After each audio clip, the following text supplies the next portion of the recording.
Dugu nola de Broglie proposatu duela, postulatu baten bitartez, partikularekin lotuta dagoela uhin bat. Eta hementxe dagoen adierazpen honen bitartez, adierazten du zein den uhinak duen maiztasun angeluarra, energiarekin lotuta dagoena, eta uhin luzera, eta uhin zenbakia, partikulak duen momentu linearekin lotuta daudenak. Bueno, alde batetik, bestaldetik, uhinarekin bai abiadura bat aztertu dezakegu edo lotu egin dezakegu. Eta gero bestaldetik partikulak ere bera abiadura dauka. Hementxe aztertu nahi duguna da nola enkajatzen diren bi abiadura horiek. Berdinak dira, diferenteak badira, arazo bat daukagu. Zentzua bat izango luke partikulen abiadura uhinak duen abiaduraren diferentea izatea. Azken pinean, uhina diferentea bada, demagoan handiagoa dela, eskapatu egingo litzateke uhina partikularen gandik, zentzua izango luke ez da. Orduan, hementxe printzipioz dana ondo enkajatzeko espero dezakegu nada partikulen abiadura eta uhinaren abiadura berdinak izatea. Bueno, hori da oraintxe aztertuko duguna. Horretarako, gure azterpen honetarako, egingo duguna izango da, aztertuko dugun partikula simplena izango dugu. Partikula askea eta ez erlatibista. Eta horrek nolabait jartzen du energia eta momentu linearen arteko erlazioa. Hauek independenteak ez direlako, horrek markatzen du erlazio bat. Eta erlazio horrek markatzen du zein den uhinean dagoen omega eta karen arteko erlazioa. Oda, partikula askea eta ez erlatibista dugunean, energia badakigu, energia zinetiko bakarrik duguna, P karratu zati bi M dugu. Eta hementxe ordezkatzen badugu, hementxe dauzkagun bi erlazio hauek, lehenengo erlazio hori batez ere Einsteinen erlazioa deitzen zaio eta batez ere bigarrena da de Broglien erlazio bezala kontzidatzen dena, non uhinaren uhin luzera uhin zenbakia partikularen momentu linearekin latzen nota dagoen. Bueno, orduan, ordezkatzen badugu hemen erlazio hauek, energia dugu H barra omega, bider H barra karratu K karratu zati bi M, hauze dugu, orduan hemetik H simplifikatzen ditugu eta ateratzen dugu zein den omega, uhinaren omega eta karen arteko erlazioa. Oso ondo. Hau da daukaguna. Bueno, orduan, hau kontxiatuta, hau erabiliko dugu, erlazio hori erabiliko dugu, aztertzeko zein den partikularekin lotutako uhinak duen abiadura. Eta uhinaren abiadura zari garenean, zere burua etortzen zaigun abiadurarik simplena edo fase abiadura dugu. Eta fase abiadura da uhinak duen omega zati uhinak duen K. Baita lambda zati T, baina gauza erlazio berdina dugu. Eta hementxe, omegaren adierazpena honekin ordezkatuz, zati K egiten badugu, geratzen zaiguna da H barra K zati bi M. Eta hementxe dagoen erlazioa, orain, partikulen abiaduraren funtzioan jartzeko, egingo duguna izango da berriro, jarriko dugu hementxe dagoena partikulak dituen ezaugarrien funtzioan jarriko dugu. Orduan, H barra K partikularen P momentu lineala dugu, hau da, masa bider abiaduraren berdina dugu, zati bi M, jarriko dugu hemen abiadura hauze da, azpi P jarriko dugu, argi adierazteko hementxe agertzen den abiadura partikulen abiadura dela. Eta beraz, lortu duguna da, VP zati bi. Orduan, honen arabera, uhinaren fase abiadura partikulen abiaduraren erdia dugu. Hau, nola izan daiteke hau posiblea? Honek ez dauka zentzu handirik. Ezin da uhinaren abiadura partikulen abiaduraren erdia izan. Izatez, hau ez da fotoen kasuan lortu genuena. Fotoen kasuan, bai lortu genuela biak, uhinaren abiadura eta partikulen abiadura berdinak zirela, argiaren berdinak zirela. Hemen ez.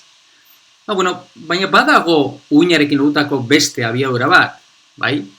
Eta uhinarekin lotutako beste abiadura bat, talde abiadura dugu.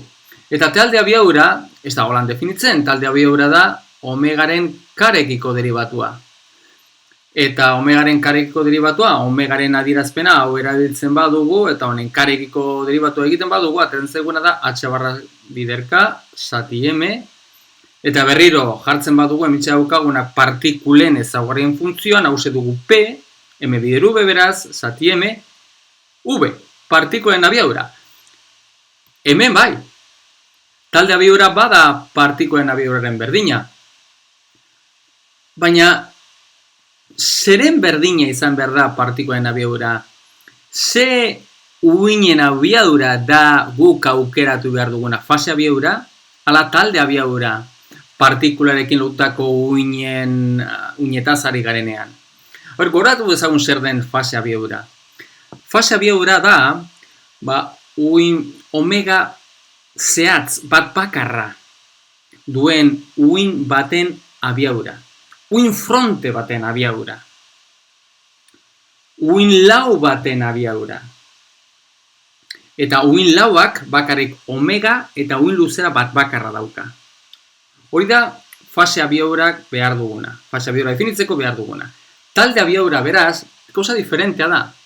Talde abiadura da nolabait pultzo bat, hementxe pultzo bat dugula,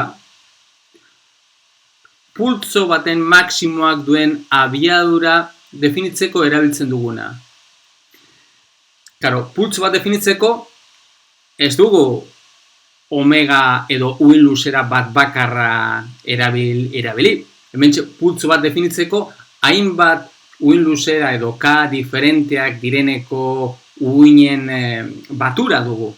Beraz, hemen ez dago uin fronte bat bakarra edo horrelakorik. Eta gainera, askoz ere zentzuzkoa dugu partikula batekin, partikula lokalizatuta dagoen batekin lotutako uin bat ezatea alako pultzo bat, uin fronte bat baino, bai? Beraz, kasu honetan, bai zentzuzkoa ikusten dugula, partikula baten abiadura, uinak duen talde abiaduraren berdina izatea, eta ez fase abiaduraren berdina. Zeren eta fase abiaduran, uin ez dago lokalizatuta, uin fronte bat dugulako, eta uin luzera bat bakarra dugulako, eta uin luzera bat bakarra duen uina olako bat dugu, eta hauze ez dago bat ere lokalizatuta, ez? Aldiz, partikula batekin erlazionatzeko, nolabait, imaginatu dezakegu uina lokalizatuagoa egon beharko litzatekela. Hori dela eta, logikoa dugu, kasu honetan ikusten dugun bezala, partikularen abiadura, talde abiaduraren berdina izatea. Aldiz, bai, goratzen baduzue, fotoaren kasuan, fase abiaduraren berdina zela ikusi genuen. Osa, zeker da fotoaren kasuan gertatzen dana. Fotoaren kasuan, daukagun omega eta karen arteko erlazioa diferentea da.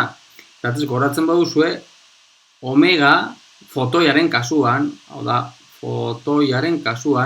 omega da C bider karen berdina genuen. Hau da, fotoaren kasuan dagoen omega eta karen arteko erlazioa, lineala. Bai, omega da karen funtzioan, omega duen adierazpena lineala dugu. Orduan, fotoaren kasuan daukagun fase abiadura, omega zati K, C dugu, eta fotoaren kasuan daukagun talde abiadura, omegaren karekiko derivatua, baita C dugu. Biak berdinak dira zeren eta erlazio lineal honengatik. Erlazioa lineala ez bada, kasu honetan gertatzen zaigun bezala, orduan ja fase abiadura eta talde abiadurak ez dira berdinak izan. Beraz, ikusi dugu eta nolabait, bai partikulen abiadura, hasieran pentsatu genuen bezala, eta uinaren abiadura berdinak direla hori bai. Uinaren talde abiaduraren berdina izango dugu partikularen abiadura. Izatez hementxe egin dugu gure ebazpena edo azterpena egin dugu partikula ez erlatibistaren kasurako. Interesantea da egitea adierazpen berdina, gure partikula erlatibista denean, ikuste da kasu honetan segel lortzen dugu, bai? Erlatibista dugunean, energia eta pena arteko erlazioa uste dugu, eta P karratu bider P karratu gehi M karratu C berlau. Beraz, hau utziko dizuet partikulak duen energia eta penen arteko erlazioa horrelakoa denean, zein da kasu honetan dugun uinaren abiadura partikulen abiaduraren arteko erlazioa?